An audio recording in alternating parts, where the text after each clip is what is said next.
So there's this startup that not a lot of people know a lot about called Circle, and they just purchased Poloniex, a US-based crypto exchange. Now, while there's a lot of speculation about what's going on, we have the confidential screenshot that explains more about this acquisition than anything else we've seen or read today. Let's discuss.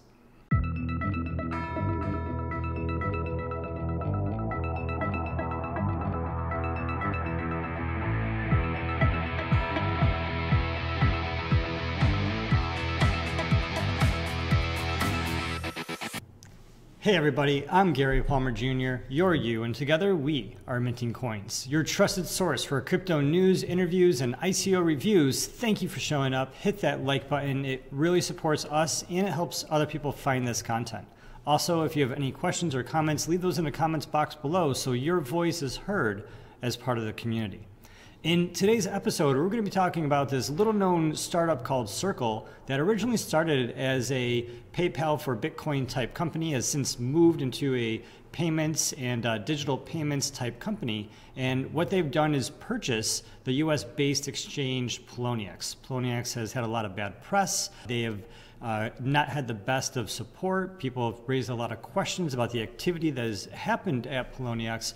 While what happens now is very interesting. With the acquisition of Poloniex by Circle, Circle is going to be in the position to do some very, very interesting things.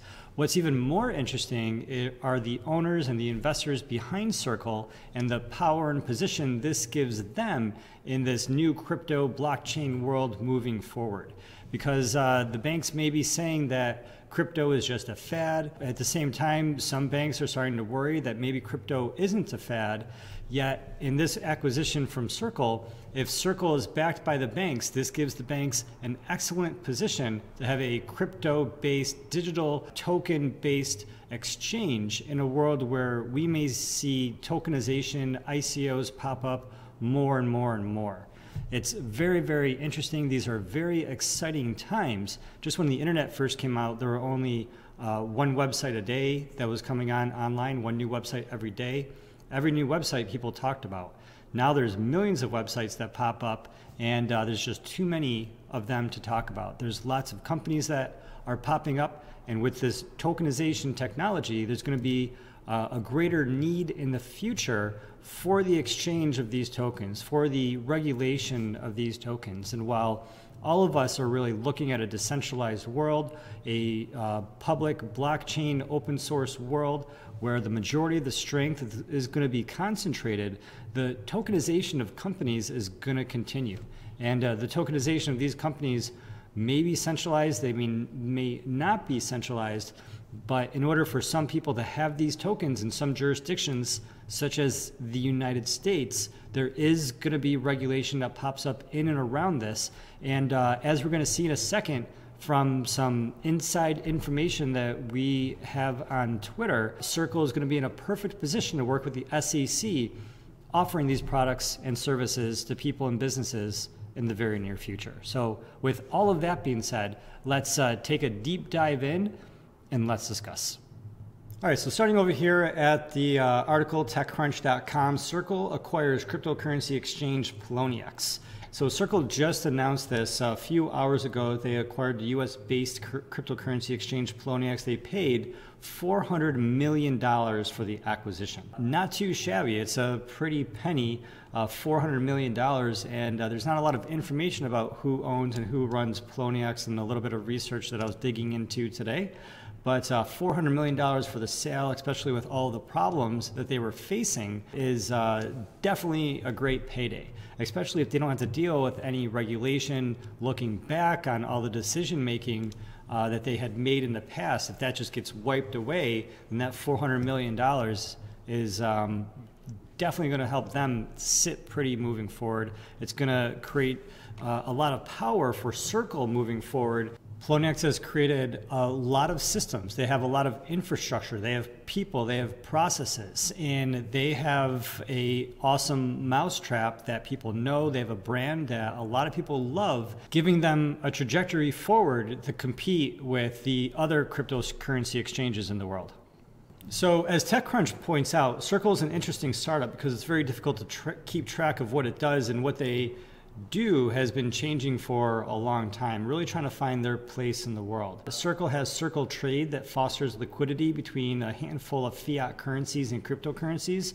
Circle Trade also powers Circle Pay, which is a payment platform that has a lot of liquidity. And Circle Trade manages $2 billion a month in transactions, generating nearly $60 million in revenue in just the past 3 months. Additionally, on top of all that, Circle's also working on Center, which is a protocol that is going to make Alipay, PayPal, Circle, and other digital wallets interoperable.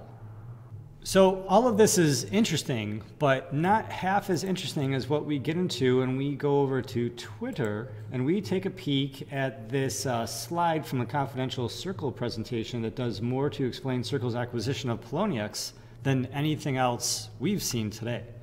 And so let's read this. Entity, regulatory, and operational plan for Poloniex from Circle.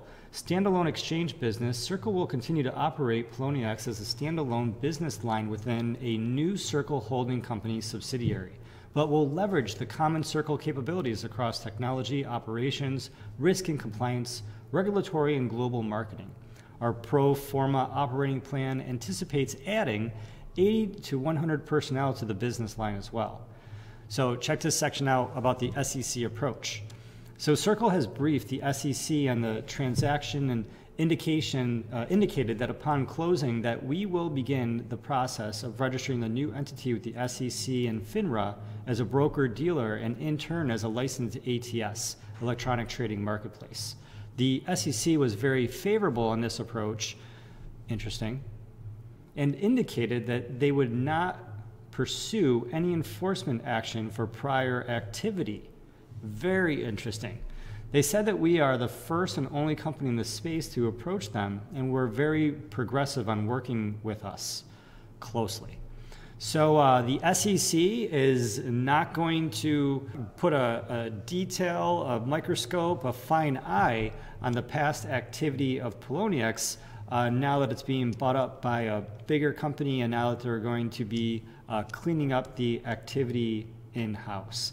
Very interesting that they're not going to pursue any of that enforcement action for the prior activity, and that they thought that this was very favorable, that they are very progressive on working with Circle. This is going to be a strong relationship. It sounds like this is going to be an important relationship where the SEC is going to provide a lot of carrots to Circle in order to help Circle stand up as a shining example of regulatory oversight meeting the market demand of this new industry. There's going to be a lot of other exchanges that don't play by the rules.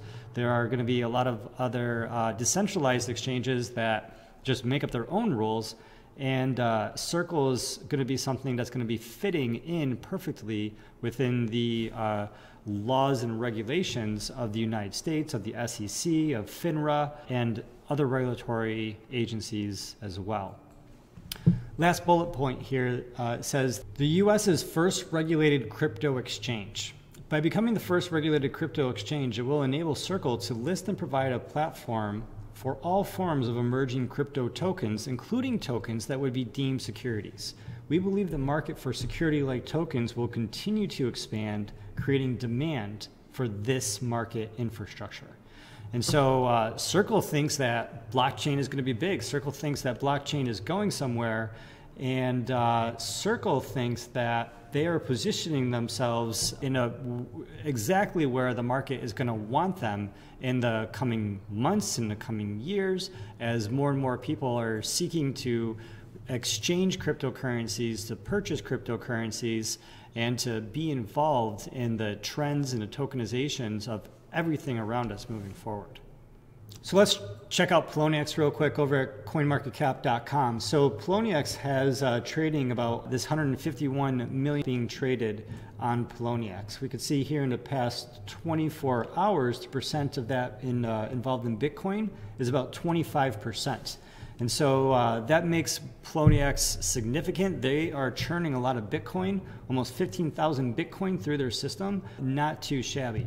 When we take a peek at the Forbes article comparing this $151 million from Poloniex, where the other crypto exchanges are, that $151 million would fit right above Gemini, between Gemini and Coinbase.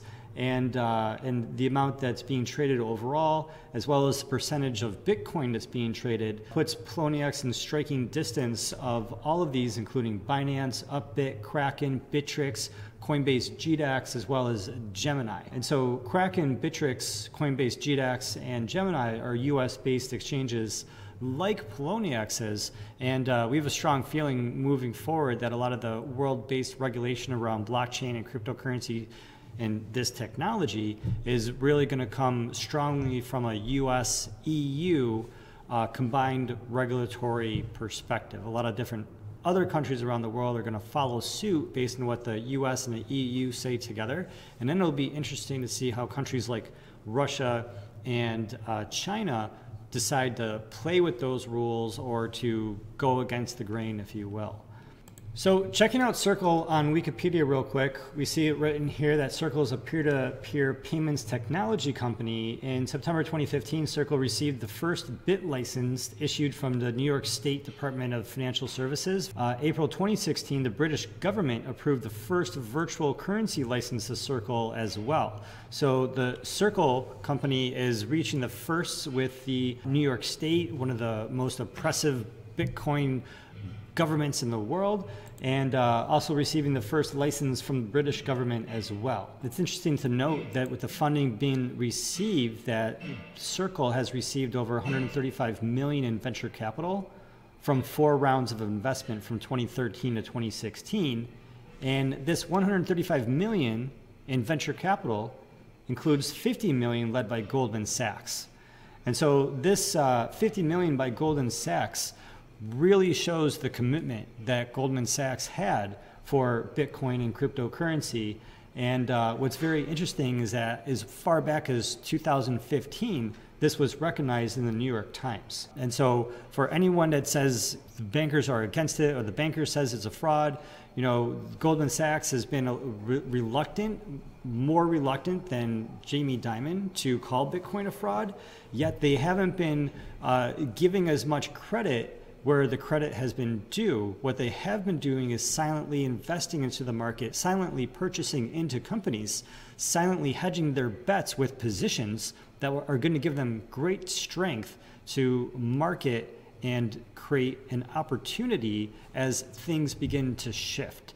And so as the industry begins to shift, as the world begins to shift, they're going to have their position, they're going to have their crypto, they're going to have their intellectual property ownership in these different companies, and you and the people that you know and love might still just be hoarding dollars in the bank. This is our opportunity to be working with them, to be participating in this same global network at the same time as them, and each of us can be adding to the infrastructure ourselves. We can be running a full node, we could be writing about this, we could be teaching other people this information, we could be just helping people on their path as there's new people learning into this space every single day. And we don't have to simply allow mega corporations to make these decisions. The point is that they are making these decisions. They've been investing into Bitcoin and blockchain since 2011. Goldman Sachs into Circle in somewhere between 2013 or 2014, and and it goes on. So moving on, the Circle account can be funded with USD, US fiat, and you could have a US-based Visa or MasterCard debit card funded with US bank accounts, and you could be exchanging between fiat currencies and cryptocurrencies. Then in June 2016, Circle announced it's going to be expanding its services to China, which opens itself up to a huge demographic to continue building and growing forward. So we will also leave the Crunchbase link for the Circle company as well below. You can read more about Circle in here, based in Boston, Massachusetts. You can see their different funding rounds and the money that they've raised, 60 million from IDG Capital Partners, 50 million from Goldman Sachs, 17 million from Breyer Capital, and then additional money. You can see the lead investors, the number of investors coming in here, including the Baidu company. It's a very big company that has invested in Circle, and it's very, very interesting that Baidu has invested in Circle because, as we saw a second ago, Circle is going to be expanding into China. So Circle expanding into China plus Baidu being a major investor means very good things for Circle moving forward, especially as they now own this cryptocurrency exchange that people are going to be able to use worldwide. So in terms of the corkboard and the connection of who's who in this world of blockchain and blockchain corporations, if you're this far into the video, you might already know this, or maybe you're going to think this is interesting, that in the Coindesk.com article talking about this Circle acquisition of Poloniex, their disclosure notes that Coindesk is a subsidiary of the Digital Currency Group, and the Digital Currency Group has an ownership stake in Circle. So yet another company in the space, and as we've seen in past videos before, the Digital Currency Group is indirectly owned by NASDAQ, and so the NASDAQ indirectly owns a piece of Circle, and now NASDAQ indirectly owns this cryptocurrency exchange. That's really weird, right? NASDAQ exchange owns Poloniex exchange. Very, very interesting. I wonder how much of that technology they're going to be able to flow between those two companies with those deals that they're going to hash out moving forward. Let me know what you think about that in the comments below. So just to spot this is the Poloniex website. This is what this looks like. We are a US-based digital asset exchange offering maximum security and advanced trading features. Trade securely on the world's most active digital asset exchange. Not sure if that's true, but this is the website in case you were wondering what this looks like. Not a lot of information about Poloniex on Crunchbase. We see it ranked here. We see that it's a Delaware company. We see that it has 1 to 10 employees. Here's the founder, Tristan, who just pocketed $400 million. There's not an entry for Poloniex on Wikipedia. And I think just to wrap this all up, let's just talk about this one article that we've mentioned in a few videos ago. Bank of America admits Bitcoin is a threat in the SEC report. So in the annual filings to the SEC, America's second largest bank has expressed fears over the cryptocurrency's potential to undermine the control of major banks. Bank of America admits that it could be forced to deal with substantial costs associated with the emerging market. Well, Goldman Sachs also has to deal with this, but Goldman Sachs is preparing by having themselves purchase into all of these companies beforehand.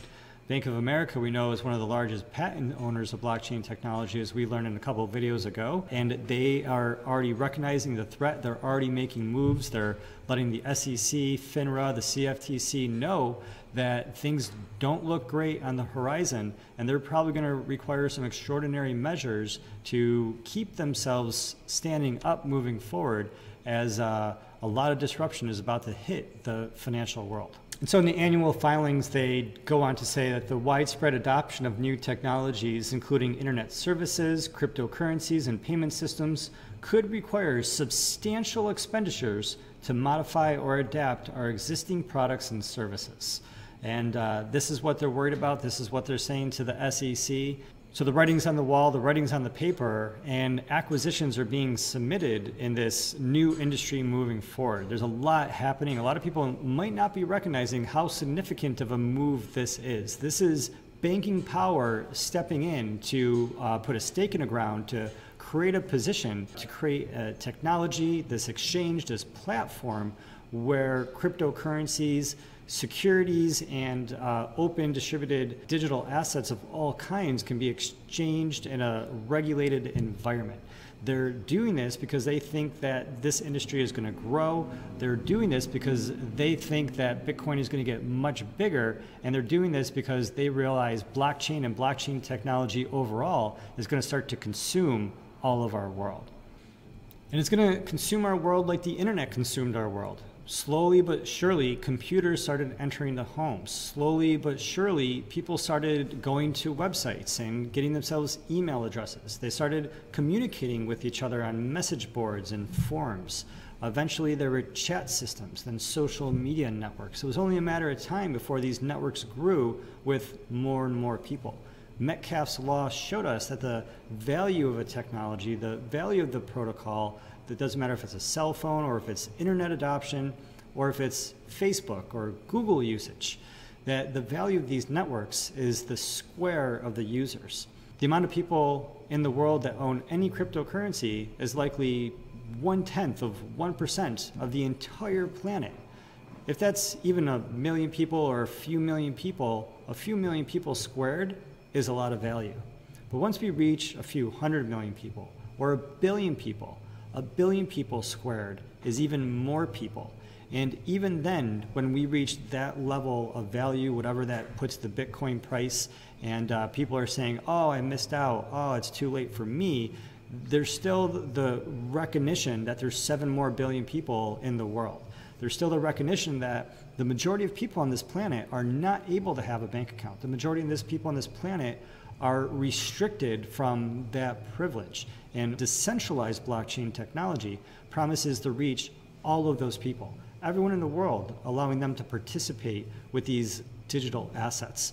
While they may not be able to have a bank account or a Poloniex exchange necessarily, they're still going to be using the underlying assets that are going to be traded on these exchanges. These same underlying assets that the banks are going to be seeking, that countries are going to be seeking, and at some point, your friends and neighbors are going to be seeking too.